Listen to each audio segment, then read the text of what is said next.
Zero budget sa 2026 ang ayuda para sa Kapos ang Kita Program o AKAP dahil may hindi pa raw nagagamit na pondo ngayong 2025.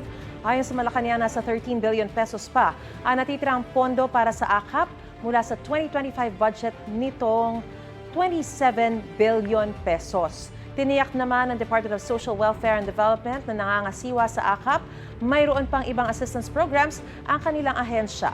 Sabi ng ilang kongresista, isasama pa rin nila ang AKAP sa pagtalakay sa budget. Sa Lunes, August 18, magsisimula ang kanilang mga deliberasyon.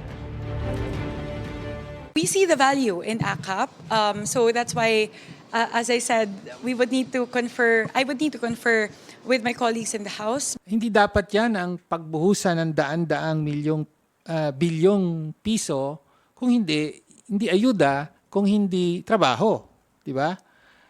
Dahil yun ang pangmatagalan. Gusto mo bang mauna sa mga balita? Mag-subscribe na sa GMA Integrated News sa YouTube at tumutok sa unang balita.